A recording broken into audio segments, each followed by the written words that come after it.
Hello students, welcome back to my channel The Pharmacy with Nazim sir. यहाँ आपको मिलता है फार्मेसी से रिलेटेड सब कुछ। चलिए सीधा पॉइंट पर आते हैं। आज हम बात करेंगे डी फार्म सेकेंड ईयर के एक सिलेबस जिसका नाम है कम्युनिटी फार्मेसी एंड मैनेजमेंट।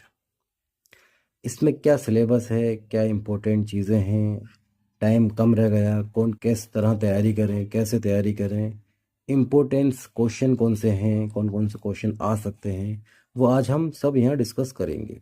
तो प्लीज़ ध्यान से सुनिए और लास्ट तक बने रहिए। The Nazim sir with pharmacy with Nazim sir.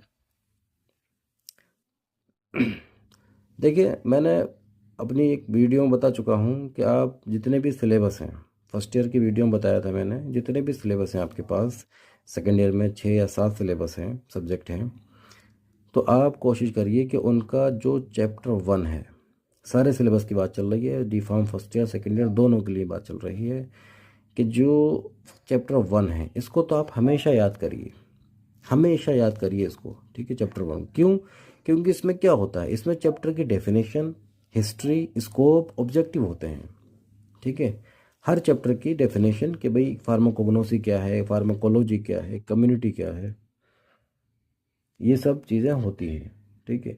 इनकी हिस्ट्री के पहले के ज़माने में कैसे इनको डेवलप हुआ, धीरे धीरे डेवलपमेंट कैसे हुआ, करंट स्टेटस, आज का स्टेटस क्या है, ठीक है। ये सारी चीज़ें जैसे कि हम इसमें देख रहे हैं, डेफिनेशन दे रही है कम्युनिटी फार्मेसी की। डेफिनेशन क्या है, तो क्या डेफिनेशन है? कम्युनिटी कहते हैं हमारे लोगों को, जो हम जहाँ हम लोग रहते हैं, समाज। फार्मेसी मेडिकल यानी कि वो मेडिकल जो हमारी समाज में, हमारी कम्युनिटी में प्रेजेंट है, उसे ही हम कहते हैं कम्युनिटी फार्मेसी। और उसमें जो फार्मासिस्ट काम करता है उसको कहते हैं कम्युनिटी फार्मासिस्ट। हिस्ट्री क्या है, कम्युनिटी फार्मेसी कब शुरू हुआ, कैसे शुरू हुआ, ये सब इसमें पढ़ना है। डेवलपमेंट कैसे हुआ कम्युनिटी फार्मेसी का, पहले क्या था 1800 1900 में, और आज 2026 में क्या स्टेटस है, ये सब इसका डेवलपमेंट कहलाएगा। इंटरनेशनल और इंडियन सिनेरियो यानी कि इंडिया में क्या सीन है फार्मासिस्ट का, फार्मेसी का, और विदेशों में क्या सीन है इसका, कनाडा में क्या है, ऑस्ट्रेलिया में क्या, अलग अलग कुछ 2-3 देशों के हमें लिख देने हैं। चैप्टर 2 क्या है, प्रोफेशनल रेस्पॉन्सिबिलिटीज़ कम्युनिटी फार्मेसी की जिम्मेदारियां क्या हैं, ठीक है। तो कम्युनिटी फार्मासिस्ट की क्या जिम्मेदारियां हैं, तो कम्युनिटी फार्मेसी की जिम्मेदारियां क्या हैं कि वो ओटीसी मेडिसिन दे सकता है, पेशेंट काउंसलिंग कर सकता है, मेडिकल डिस्पेंसिंग कर सकता है, ठीक है, हेल्थ स्क्रीनिंग सर्विस दे सकता है, ठीक। तो ऐसी बहुत सारी 18-20 इसकी जिम्मेदारियां हैं जो एक लेक्चर में पढ़ाई जाएंगी, और जो पढ़ा चुके हैं, ठीक है, वो आपको दे दी जाएंगी पीडीएफ में,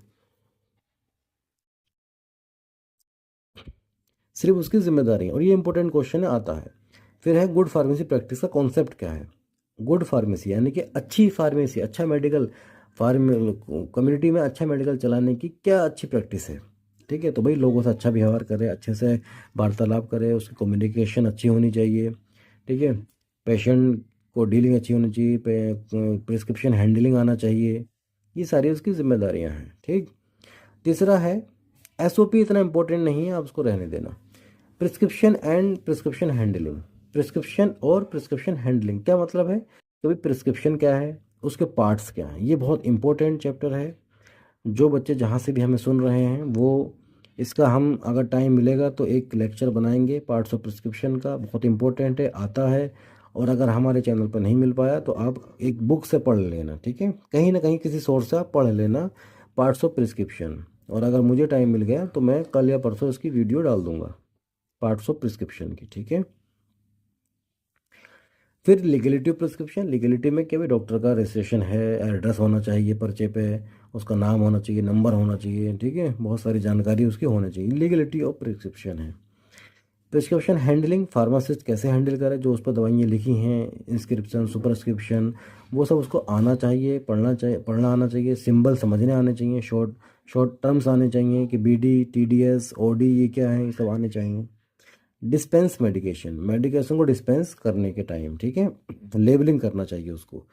लेबलिंग एक तो मेन लेबल आती है, बॉक्स पे आती है, दवाइयों पे आती है। एंसिलरी सहाय यानी कि अलग से वो लगा दे कि भाई शाम को लेनी है, खाली पेट लेनी है, इस तरीके से।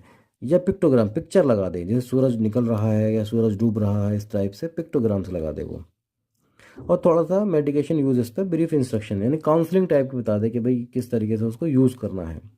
लास्ट है डिस्पेंसिंग प्रोसेस क्या होनी चाहिए। डिस्पेंसिंग का मतलब समझें पहले आप। डिस्पेंसिंग का मतलब ये है कि फार्मासिस्ट के द्वारा मरीज़ को दवाई देना।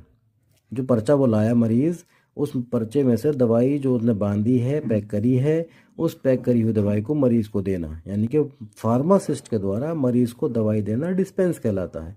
तो कहते हैं डिस्पेंसिंग प्रोसेस क्या है। प्रोसेस क्या है कि जो मरीज़ पर्चा लाया उस पर्चे को देखे कि मेरे पास ये सारी चीज़ें अवेलेबल हैं या नहीं है। अवेलेबल हैं तो सारी दवाइयाँ रैक से निकाल कर काउंटर पर रखे, उनको अलग अलग पैक करे, उस पर कोई लेबलिंग कर दे सहायक वाली, और उसको समझा दे कि भाई ये इस तरीके से लेना। ये डिस्पेंसिंग प्रैक्टिस है। गुड डिस्पेंसिंग प्रैक्टिस क्या है, इसी काम को वो अच्छे तरीके से करे, ठीक है, पेशेंट को अच्छे तरीके से समझाए, तो ये कहलाता है गुड डिस्पेंसिंग प्रोसेस। जैसे गुड फार्मेसी प्रैक्टिस है वैसे ही गुड डिस्पेंसिंग प्रैक्टिस है। यहाँ पूरे मेडिकल की बात चल रही है, यहाँ सिर्फ दवाई देने की बात चल रही है, ठीक है। कह रहे हैं डिस्पेंसिंग एरर कौन कौन सी हो सकती हैं। तो डिस्पेंसिंग एरर वो हो सकती हैं कि पर्चा मरीज फार्मासिस्ट को समझ में नहीं आए क्या लिखा है, या मरीज अपनी बात ना समझा पाए क्या कहना चाह रहा है, या फार्मासिस्ट को नॉलेज ना हो। तो ये सारी एरर्स आ सकती हैं डिस्पेंसिंग में दवाई देते टाइम। तो कह रहे हैं स्ट्रेटजीज टू मिनिमाइज देम, कौन सी ऐसी रणनीति बनाएं, ऐसे प्लान्स बनाएं जो हम उनको मिनिमाइज कर सकते हैं। तो जैसे जैसी एरर हैं वैसी प्लान बनाएं। जैसे अगर फार्मासिस्ट को पर्चा समझ में नहीं आ रहा है तो वो डॉक्टर को फ़ोन कर ले। मरीज़ की बात समझ में नहीं आ रही है तो वो उसको थोड़ा सा रिलैक्स करे, समझाए, उसके बाद उसकी बात समझे प्रॉपर, ठीक है। फार्मासिस्ट को नॉलेज नहीं है तो वो थोड़ा सा नॉलेज गेन करे, ठीक। फिर हम देखते हैं chapter 4 communication skills. Communication skills pharmacy में इसलिए ज़रूरी है कि अगर मरीज़ या फार्मासिस्ट या डॉक्टर्स अपनी बात ही ना समझा पाए तो फिर क्या, कैसे काम चलेगा। इसलिए कम्युनिकेशन स्किल्स होना चाहिए। कम्युनिकेशन बातचीत, स्किल्स मतलब हुनर, बातचीत का हुनर उसके पास होना चाहिए, ठीक है। तो डेफिनेशन बतानी है कम्युनिकेशन स्किल की, और टाइप्स बताने हैं कम्युनिकेशन स्किल। टाइप्स कैसे, दो टाइप्स हैं, वर्बल और नॉन वर्बल। वर्बल और नॉन वर्बल ये सब हम डीपली पढ़ेंगे आगे, ठीक है, आगे हम डीपली पढ़ेंगे। अभी तो हम बस टाइम नहीं है इसी वजह से थोड़ा सा एक बच्चों को ओवरव्यू दे रहे हैं शॉर्ट में। वर्बल और नॉन वर्बल इसमें दे भी रखा है, देखो वर्बल कम्युनिकेशन, और नीचे दे रखा होगा यहाँ पे नॉन वर्बल का नाम नहीं दे रखा। वर्बल और नॉन वर्बल कम्युनिकेशन, वर्बल वो होती हैं जो बातचीत होती है जिसमें, और नॉन वर्बल जैसे कि body language, facial expression, body gesture, ये सब क्या है नॉन वर्बल, जिसमें हम बात ना करें, खाली एक्सप्रेशन से ही हम बात कर समझा दें, ठीक है। जैसे पीके में वो कहता है ना अच्छा अच्छा, तो वो क्या है बॉडी लैंग्वेज टाइप का है वो, कि फेशियल एक्सप्रेशन से ही आंखें आंखें बड़ी कर देना, थका हुआ चेहरा, एक्साइटेड चेहरा, ठीक है, सुस्त बैठना, ये सब बॉडी लैंग्वेज है, ठीक है। और वर्बल कम्युनिकेशन दो टाइप की होती है, 1 to 1 और रिटन कम्युनिकेशन। 1 to 1 यानी कि फेस टू फेस, ठीक, फेस टू फेस हम बात कर सकते हैं, और टेलीफोनिक बात कर सकते हैं, ये वर्बल में आता है। और रिटन कम्युनिकेशन भी क्या है, एक वर्बल की फॉर्म है, ठीक है। आप बात को समझे, वर्बल कम्युनिकेशन दो टाइप की, टेलीफोनिक और रिटन कम्युनिकेशन। रिटन लिखते जब हम तो बोल कर लिखते हैं, पढ़ते हैं तब भी बोल कर पढ़ते हैं, तो ये वर्बल कम्युनिकेशन है, ठीक है। दूसरी 1 to 1 फेस टू फेस या टेलीफोनिक, ठीक है, ये वर्बल कम्युनिकेशन है। फिर पेशेंट इंटरव्यू टेक्निक्स है, ये कोई इंपॉर्टेंट चीज़ नहीं है, आप छोड़ सकते हैं इसको। लास्ट में पेशेंट काउंसलिंग। पेशेंट काउंसलिंग क्या चीज़ है, पेशेंट काउंसलिंग है मरीज से बात करना किसी मेडिकल हेल्थ केयर की, जैसे वो डॉक्टर हो सकता है चाहे फार्मासिस्ट हो सकता है। तो डेफिनेशन पेशेंट काउंसलिंग की, और इसके फ़ायदे क्या हैं कि भाई मरीज़ को डाउट सारे क्लियर हो जाते हैं, ठीक है, मरीज़ के डाउट क्लियर हो जाते हैं, तो ये इसके फ़ायदे हैं, उसके कोई डाउट नहीं रहेगा ना मेडिसिन लेने पे ना रूट पे, ठीक है। फिर क्या कह रहे हैं स्टेजेस ऑफ पेशेंट काउंसलिंग, ये बहुत ही इंपॉर्टेंट चीज़ है कि पेशेंट काउंसलिंग स्टेज बताए, इसमें 4 स्टेज हैं। पहली stage good hello hi hello करना, और लास्ट स्टेज क्या गुड बाय करना, ठीक है। दो स्टेज आपको याद हो गई कि पहली स्टेज क्या है हाय हेलो करना, और लास्ट स्टेज गुड बाय करना, ठीक है। दूसरी और तीसरी इंपॉर्टेंट है, आप देख लें। देखो पहला क्या है इंट्रोडक्शन, पहली स्टेज इंट्रोडक्शन, ठीक है, मरीज से आप इंट्रोडक्शन करें, अपना नाम बताएं, मरीज का नाम पूछें, उसको पानी के लिए पूछ सकते हैं, उसको बैठने के लिए कह सकते हैं, ये सब इंट्रोडक्शन है। काउंसलिंग कंटेंट ये है कि जब आप किसी मरीज से बात करेंगे तो आपके पास मरीज की जानकारी होनी चाहिए। ये फला मरीज है, फला जगह रहता है, इस पर क्या बीमारी है, कब से दवाई खा रहा है, ये सारी आपके पास जानकारी होनी चाहिए, तभी तो आप उससे बात करेंगे। ठीक है, फिर काउंसलिंग प्रोसेस शुरू होता है। काउंसलिंग प्रोसेस यानी फिर आप मरीज से बात करते हैं कि भाई ये दवाई है, ये आपको लेनी है, इतनी ऐसी बीमारी है, सिम्टम्स ये हैं। ठीक है, और काउंसलिंग कंटेंट क्या है? मरीज से बात करने से पहले मरीज की जानकारी अपने पास रखना, वो काउंसलिंग कंटेंट है, काउंसलिंग प्रोसेस जो आप बात करेंगे मरीज से। और लास्ट में क्लोजिंग करेंगे। क्लोजिंग कैसे करेंगे? उसको बाय बोलेंगे, लेकिन बाय बोलने से पहले क्या करेंगे आप करेंगे कि आप मरीज से पूछेंगे कि भाई कोई डाउट तो नहीं है, कुछ क्वेश्चन तो नहीं, कोई क्वेरी तो नहीं है आपकी, आप पूछ लें। ठीक है, तो इस तरीके से क्लोजिंग करेंगे। ठीक, फिर फिर कह रहे हैं बैरियर्स टू इफेक्टिव काउंसलिंग। कौन कौन से बैरियर हैं, कौन कौन सी रुकावटें हैं जो काउंसलिंग को इफेक्ट होने से रोकती हैं, वो बताने हैं आपको। उसके टाइप्स बताने हैं। टाइप्स जैसे मतलब क्या हो सकते हैं भाई? पेशेंट ध्यान से ना सुने, पेशेंट बुजुर्ग हो या कोई बच्चा हो, या फार्मासिस्ट को ही नॉलेज ना हो, ठीक है, या बीमारी की नॉलेज ना हो उसे, तो ये सब बैरियर हो सकते हैं। ठीक है, या दवाइयाँ ज़्यादा लिख दी हों डॉक्टर ने, या महंगी दवाइयाँ लिख दी हों, ये सब क्या है? बैरियर्स हो सकते हैं पेशेंट काउंसलिंग अच्छे, क्योंकि वो समझेगा नहीं आपके बात। फिर कह रहे हैं स्टडीज टू ओवरकम बैरियर। ऐसी रणनीति बनाओ जो इन बैरियर से निकाल सके हमें। ठीक है, तो पेशेंट काउंसलिंग भाई लिसनिंग पावर अच्छी होनी चाहिए मरीज़ को, और पेशेंट फार्मासिस्ट को नॉलेज होनी चाहिए, अच्छे से समझा दे, सब चीज़ें समझा दे, ये सारी स्ट्रेटजीज़ हैं। फिर कह रहे हैं कि पेशेंट काउंसलिंग करे वो कुछ क्रोनिक डिसीज़ है। क्रोनिक डिसीज़ रहती हैं जो पुरानी बीमारियां होती हैं, जो बहुत लंबे टाइम से मरीज़ को हैं, उन बीमारियों का पेशेंट काउंसलिंग करे, जैसे hypertension, diabetes, asthma, tuberculosis, AIDS, COPD. ठीक है, ये सब इन बीमारियों की काउंसलिंग करे वो मरीज़ को।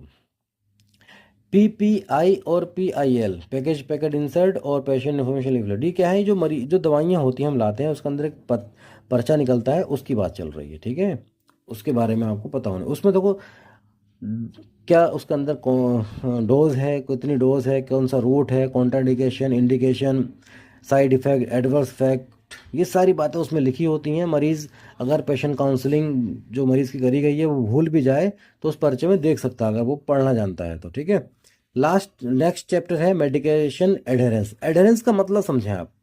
एडहेरेंस का मतलब होता है जो फार्मासिस्ट या डॉक्टर ने मरीज़ को बातें बताई कि भाई ये आपको इतने टाइम लेनी है, सुबह शाम लेनी है, दोपहर लेनी है, दूध से, पानी से, खाली पेट लेनी है, इन सारी बातों को जो बताई हैं, इन सारी बातों को जो मरीज़ फॉलो करना करेगा, उस फॉलो करने को ही कहते हैं एडहेरेंस। और अगर वो फॉलो नहीं करेगा तो कहेंगे नॉन एडहेरेंस करा। ठीक है, तो दवाइयों की बात चल रही है तो मेडिकेशन एडहेरेंस, यानी कि दवाइयों के रूल्स को फॉलो करना है, मेडिकेशन एडहेरेंस। समझ में आ रही बात? तो डेफिनेशन बतानी है, फैक्टर्स बताने हैं जिसकी वजह से नॉन एडहेरेंस होता है। तो नॉन एडहेरेंस किस वजह से होता है?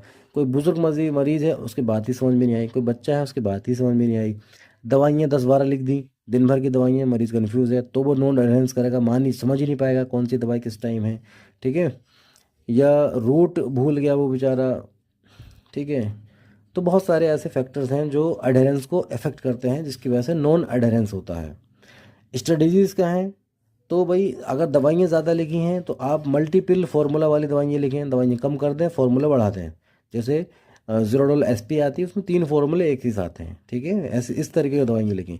आपने अगर 3 टाइम की दवाई लिखी है तो आप कोशिश करें कि आप ओडी दवाई लिखें, एक टाइम लिखें, ताकि वो आराम से उस बात को मान ले, अडेरेंस करते रहे, नॉन अडेरेंस नहीं आए।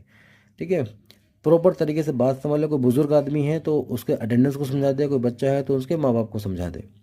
ठीक है, ये सब जो है स्ट्रेटजीज होती हैं। फिर है health screening. Next chapter health screening. Health screening क्या है? कम्युनिटी फार्मेसी में हेल्थ स्क्रीनिंग यानी कि जो फार्मासिस्ट है जो अपने मेडिकल पे बैठा है, वो मरीज़ जो उसके पास आते हैं तो वो उनकी वो हेल्थ स्क्रीनिंग करे, यानी कि उसके छोटे मोटे जो चेकअप होते हैं, जैसे ग्लूकोमीटर से ग्लूकोज चेक कर लेना, ब्लड प्रेशर से ब्लड प्रेशर चेक कर, ब्लड प्रेशर मशीन से ब्लड प्रेशर चेक कर लेना। ठीक है, पल्स ऑक्सीमीटर से पल्स देख लेना, ऑक्सीजन सप्लाई देख लेना, ये क्या है? हेल्थ स्क्रीनिंग है। इसी के बेस पे वो क्या करता है, आगे हम देखते हैं कि भाई इंट्रोडक्शन है, इसका इंट्रोडक्शन क्या है, स्कोप क्या है, और इम्पोर्टेंस। इंपॉर्टेंस यही है कि वो मरीज़ को पहले से अर्ली डिटेक्शन कर सकता है उसका। ये दो एक टॉपिक है अर्ली डिटेक्शन, यानी कि पहले से मरीज़ की बीमारी पहचान सकता है। अगर कोई बीपी बढ़ा हुआ है तो वो कह सकता है कि आपका बीपी बढ़ रहा है, आप जो है थोड़ा एहतियात रखें। शुगर बढ़ रहा है तो शुगर की एहतियात रखें, ठीक है। तो वो इस तरीके से हेल्थ स्क्रीनिंग कर सकता है, ठीक है। रूटीन मॉनिटरिंग कर सकता है किसी मरीज़ की, किसी मरीज़ को 7 दिन तक वो बीपी चेक कर सकता है, शुगर चेक कर सकता है, पल्स देख सकता है, ठीक है। तो वो उसको आगाह कर सकता है, अवेयर कर सकता है और उसकी पहचान कर सकता है लक्षणों की। और जिन लक्षणों की, जिन बीमारियों से पहचान नहीं हो रही है तो वो क्या करेगा, रेफरल कर देगा, रेफर कर देगा डॉक्टर के पास। किस केस में, जिस केस में वो पहचान ही नहीं पा रहे, अनडायग्नोज केस, यानी कि वो लक्षण पहचान, एक 7 दिन से दवाई दे रहा है लेकिन खांसी ठीक नहीं हो रही है, तो वो रेफर करेगा कि भाई अब जो है आप डॉक्टर के पास जाएं, ठीक।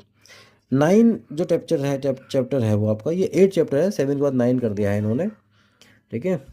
तो ये ओटीसी मेडिसिन, ओटीसी मेडिसिन वो होती हैं, जैसे आपने देखा होगा कि आज आप जो दवाइयाँ आ रही हैं वो उन दवाइयों पे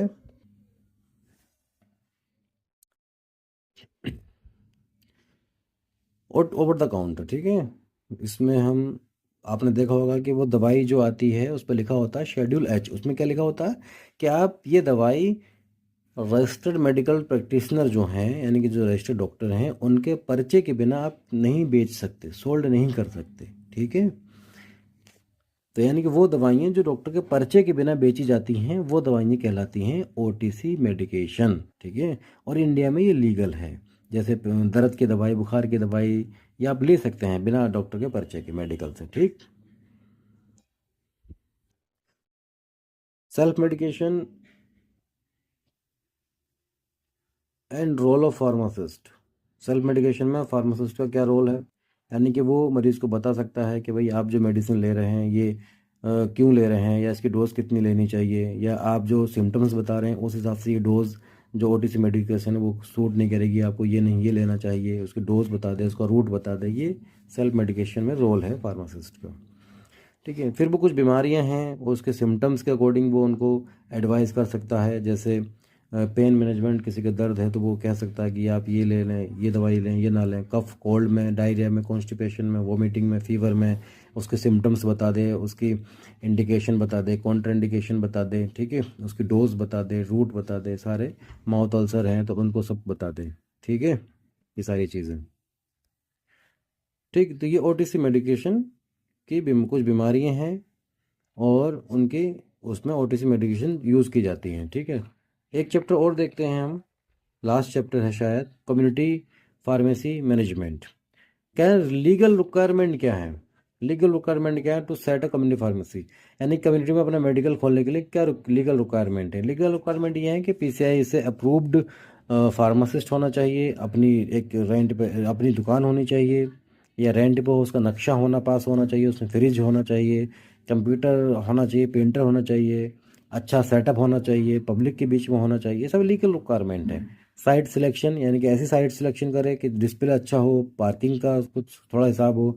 फार्मेसी का डिज़ाइन एंड इंटीरियर्स कैसे होने चाहिए, उसमें एक्सपायरी मेडिसिन हो, डिस्प्ले हो, आपका लाइसेंस का डिस्प्ले होना चाहिए, ठीक है। वेंडर सिलेक्शन, वेंडर यानी कि जो जहाँ से आप मेडिकेशन लेंगे, मेडिसिन लेंगे, होलसेलर जो होती हैं पार्टियाँ, वो उनको सिलेक्शन करें। कैसे सिलेक्शन करें, यानी कि वो आपकी सप्लाई कर सकें, इमरजेंसी में सप्लाई कर सकें, ठीक है।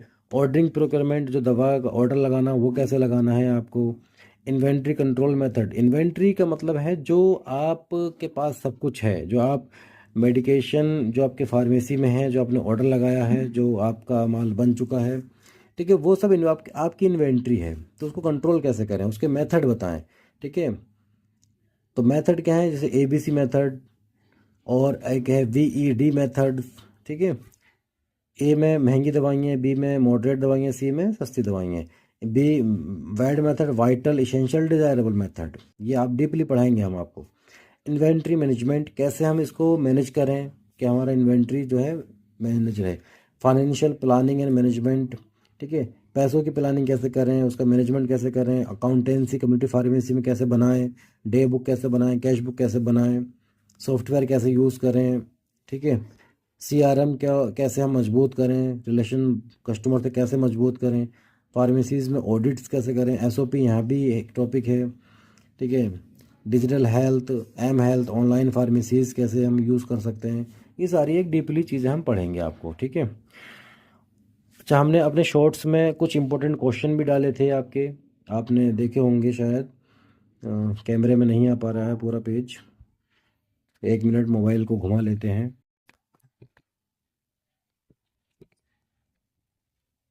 अब देख लीजिए,